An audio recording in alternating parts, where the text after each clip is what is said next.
Australia, a country with a spectacular glimpse, glorious history and a land known for pulsating opportunities.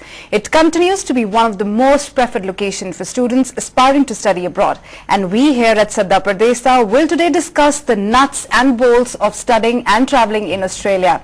We have with us Jose Alvarez, the Regional Director for Immigration at the Australian High Commission, New Delhi. He is here to help our viewers decide and more so pursue their dream of studying in the country of virtues and vast landscapes. Welcome to our studios, Mr. Alvarez. Thank you very much. Thanks for the invitation. You're welcome. We get to meet you in person today. So tell us what brings you to Chandigarh. Well, I've been in India probably for just over 2.5 months now, and together with some colleagues from the Canadian and the UK High Commissions, we're here to let people know the right way and the wrong way to do things in terms of getting visas. Unfortunately, there's a lot of people out there who are wanting to cheat the system, and that often penalises individuals who don't even know that's happening. So we're trying to get some information to people so that they know the right way to do things. What does your experience tell you, in the sense the people who are there in your cheating list, you know, are those people from northern India, from southern India? Which part of the India, I mean, you get maximum cases?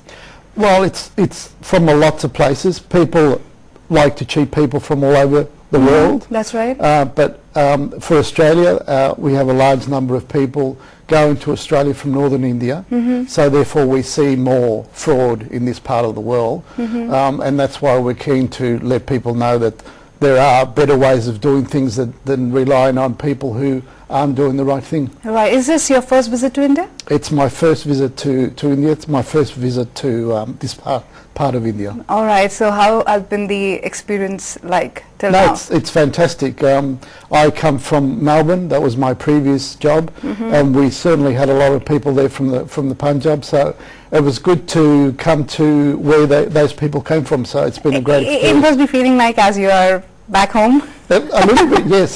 Certainly when you look around, there's probably less Aussies here, but there's certainly lots of Punjabis, lots of Sikhs especially. And there's a lot of Sikhs in Victoria, so yeah, it was good to finally come here. Okay, so tell us, we would like to begin with the study visa process. You know, lots of students from this part of country, especially the first thing is that they can afford the education abroad, maximum of them, and second, yes, they are interested in settling abroad, whichever country it is, right? They would like to grab the opportunity. So how, what kind of opportunities are there for the students in Australia as of now? Okay, well, there's lots of opportunities, but as you said, studying abroad can be very expensive. It can tax the family significantly. So what the emphasis that we place on people is decide what you want to study. Right. What do you want to get out of your studies in Australia? What do you want to do? Make sure that whatever you do in Australia, whatever studies you undertake, that they're going to be of use to you either in Australia, back home, or anywhere else in the world. Australia has a very strict migration program. It's 60% of our migrants are skilled, 40% are family. That's right. And the skilled migrants that Australia needs changes from year to year.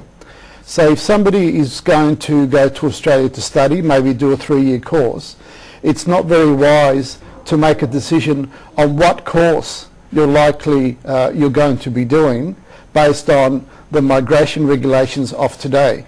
Because in 3 years, those regulations might have changed, and the course you have done in those 3 years may or may not get you a migration outcome. Right. So let's not focus on the migration outcome, focus on an education outcome, because as you said, it's very expensive. That's right. Yeah. So what is the mindset of a student when he or she is trying to apply for Australia?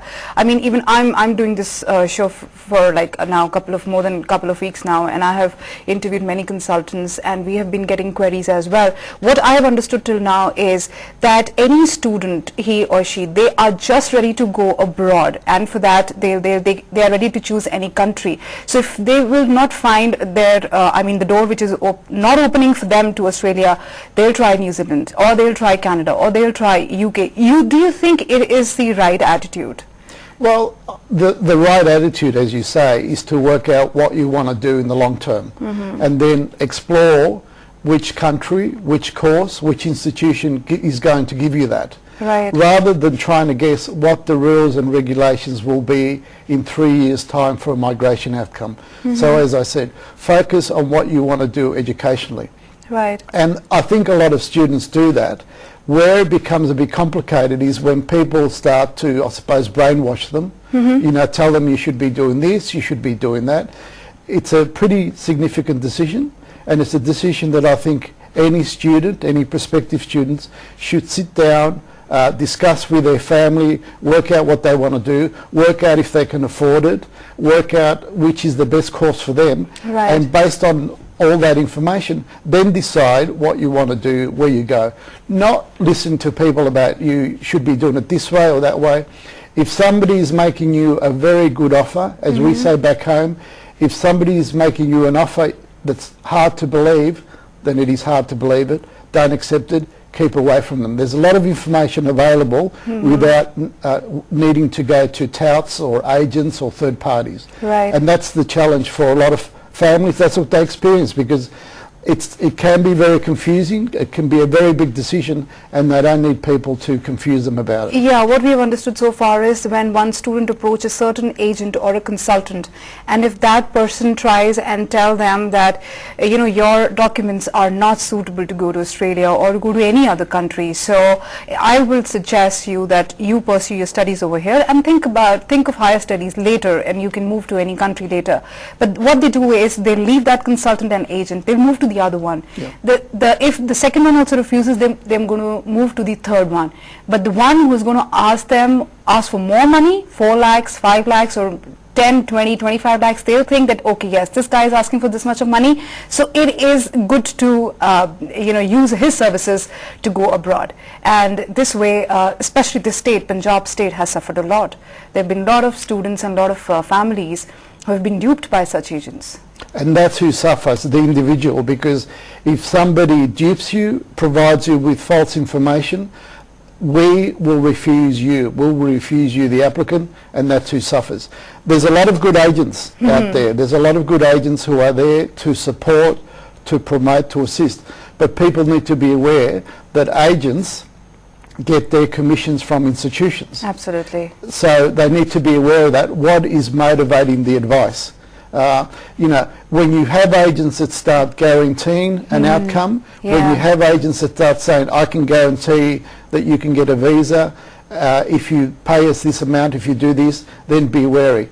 Because there are agents around who are very genuine, who are able to provide good information, who are able to navigate people through what is a complex system without you know, ripping them off, as we say, without cheating them. Right. So what are the pitfalls students should avoid?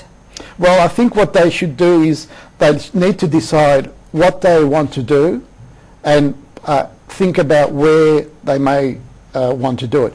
In this day and age of the internet, that's not difficult. Absolutely. Institutions have very good websites. Yeah. The Australian High Commission has a very good website. The Australian Department of Immigration in Australia has a very good website. So gather all the information that's available to you on the internet.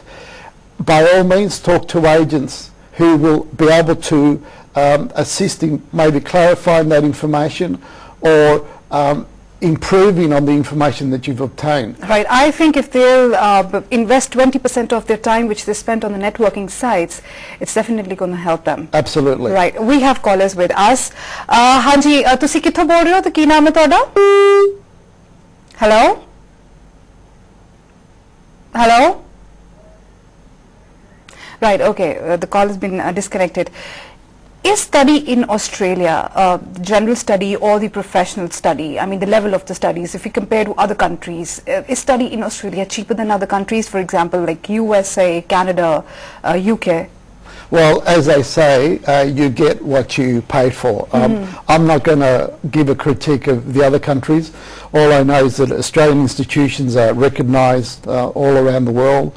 They've got a very good reputation, very popular, lots of people go there.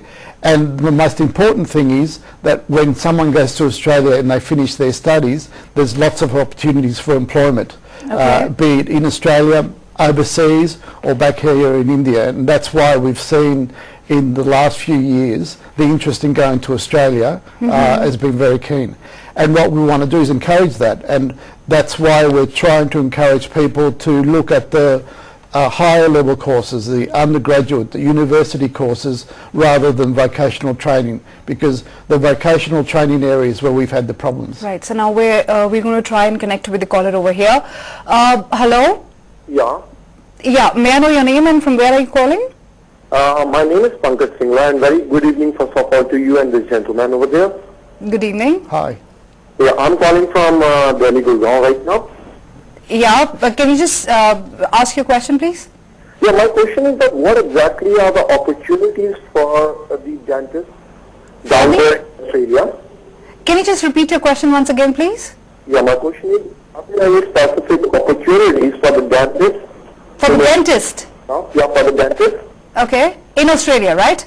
In Australia, that's the first part of the question. And the second thing is that does Australia allows the fellowships for the Indian dentists to be carried out in the clubs in the hospitals over there in Australia? I'm not able to get the second part of the question. What I'm saying is that can the Indian dentists practice down there in Australia without undergoing any kind of accreditation process there? Without undergoing any kind of accreditation?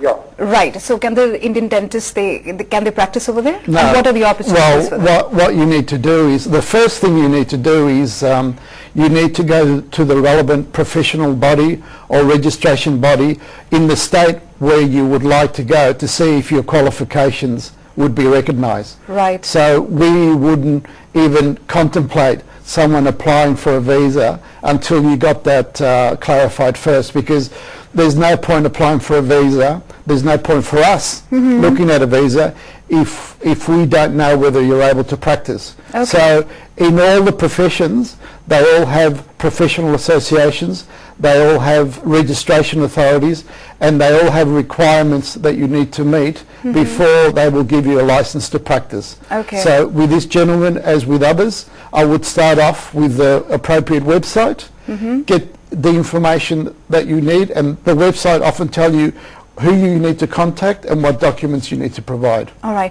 But what are the other ways for any dentist or any kind of a doctor to move to Australia and practice? Do they need to study there once they move there? Well, if somebody they might need to. For example, the professional association might say, we recognise only a certain number of years of your degree. You need to make up the difference. That's and right. then you would go down a student path. Okay. That's the way then to go. Yeah. Right. We have another caller over here. Hello, may I know your name, please? Hello, मैं अवतार सिंह बोल रहा हूँ district Ganganagar Rajasthan तो district कितना जी? District Ganganagar Rajasthan तो हाँ जी, दसो की पूछना चाहते हो?